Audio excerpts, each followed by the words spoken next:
नमस्कार, मी मनीषा. तर माझ्या आणखीन एका नवीन व्हिडिओमध्ये तुमचं स्वागत आहे. तर आज मी तुमच्यासोबत शेअर करणार आहे माझा संध्याकाळचं रुटीन. तर चला पटकन मी आत्ताच आयुषला ट्युशनला सोडून आले आणि आता मस्त दिवाबत्ती वगैरे करते आणि मग संध्याकाळच्या स्वयंपाकाला लागते. तर आज संध्याकाळच्या म्हणजे रात्रीच्या जेवणामध्ये आहे आलूचे पराठे बनवणार आहे मी. तर सोबतच त्याची रेसिपी तुमच्यासोबत शेअर करते. तर पाहत राहा, व्हिडिओ पूर्ण पहा आणि चला मग मी माझी कामं आवरते आणि रेसिपी करताना परत भेटूया. इथे लागले मी माझ्या कामाला. किचन ओट्यावरती भरपूर असा पसारा पडला होता, ते आधी आवरून घेतला.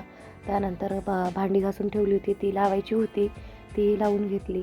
आणि थोडीशी भांडी पडली होती, म्हणजे संध्याकाळची चहाची, दूध वगैरे करून दिलेलं आयुषला, त्याची भांडी पडली होती, तीही घासून घेतली. आणि मी जी आता पराठ्याची रेसिपी करणार आहे ती खूप छान आणि मस्त लागतात पराठे, आणि खूप इझी आहे रेसिपी. तुम्ही एकदा नक्की ट्राय करा.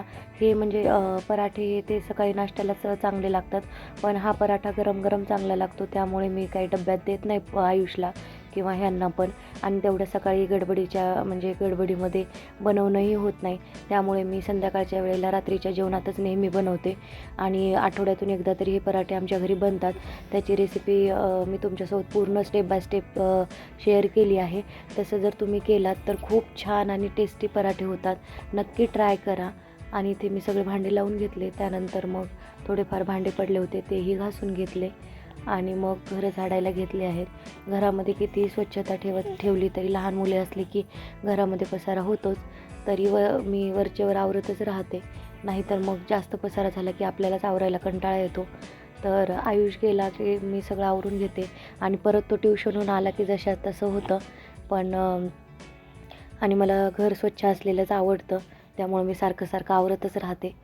तर इथे मी झाडू वगैरे मारून घेतला आहे, आणि त्यानंतर मग दिवाबत्ती करणार आहे. व्हॉइस ओव्हर करताना इथे बिट्टू आहे माझ्या बाजूला, तिचाही आवाज मध्ये येत असेल तुम्हाला, तर प्लीज इग्नोर करा. तिने झोपल्यानंतर आवाज द्यायचा ठरवते, पण ती लगेच झोपते आणि लगेच उठते, त्यामुळे मग व्हिडिओ अपलोड करायचा राहूनच चालला आहे. आणि जास्त वेळ होत आहे, तर तिला इथे बाजूला घेऊनच मी आवाज देत आहे. त्यानंतर आम्ही दोघींनी मिळून दिवा लावला. आणि बिट्टूला खूप आवडतं देवाचं करायला, म्हणजे अगरबत्ती वगैरे लावायला, नमस्कार करायला. तर आम्ही दोघी मिळून रोज मी तिला शुभम करोती म्हणायला शिकवते. तर इथं ती अगरबत्ती घेऊन बघा कशी फिरवते गोल गोल. त्यानंतर शुभम करोती म्हणली, नमस्कार केला. आणि मग माझी एक सवय आहे की मी दरवाजामध्ये पण उदबत्ती लावते, त्यामुळे कसं सगळं वातावरण प्रसन्न वाटतं आपल्याला. तर आता कामं आवरली माझी सगळी. आता मग मी तुमच्यासोबत रेसिपी शेअर करते. तर त्यासाठी आधी बटाटे काढून घेते फ्रीजमधून.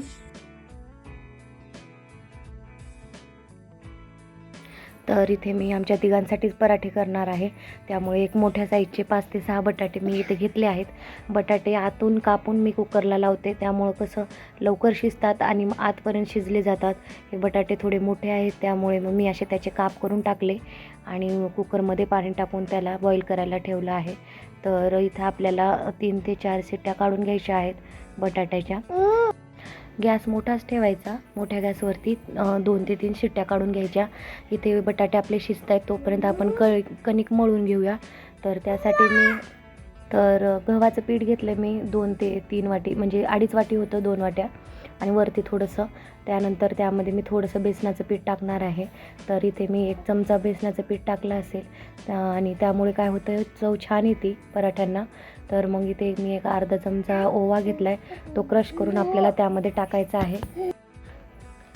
तर इथे मी ओवा टाकला आहे अर्धा चमचा. त्यानंतर मीठ टाकायचं चवीनुसार, आणि त्याचा घट्टसर असा गोळा मळून घ्यायचा पिठाचा. आणि अगोदर सगळे जिन्नस व्यवस्थित मिक्स करून घ्यायचे पिठामध्ये, आणि नंतर मग थोडं थोडं पाणी घालून त्याचा गोळा मळून घ्यायचा. थोडासा पोळ्यांना करतो त्यापेक्षा थोडा घट्ट मळायचा. आणि इथे मी झाकून एक 10 मिनटं ठेवते. इथे आता आपले बटाटे शिजून झाले आहेत, तर ते कुकरमधून काढून घेते. आणि बघा व्यवस्थित शिजलेत बटाटे आतपर्यंत.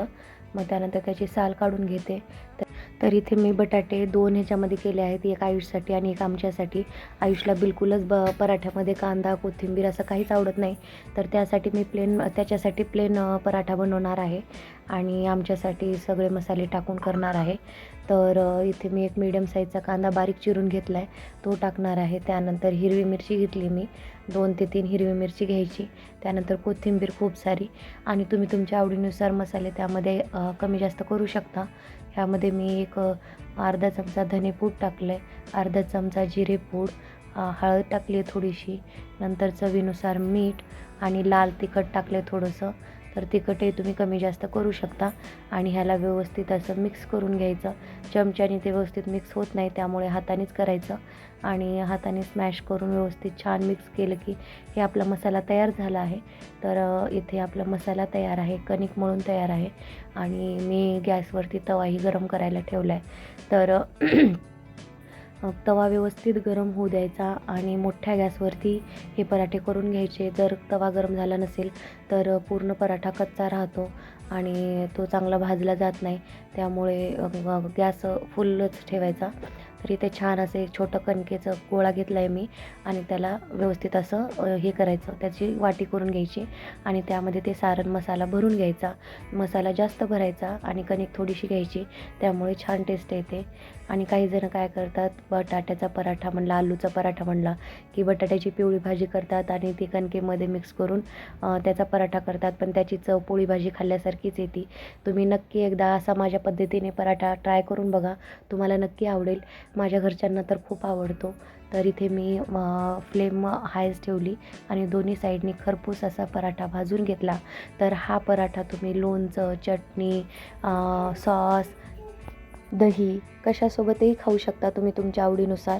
तर असा इथे आपला पराठा तयार आहे. तर खूप छान झाला होता पराठा, तुम्ही नक्की ट्राय करा.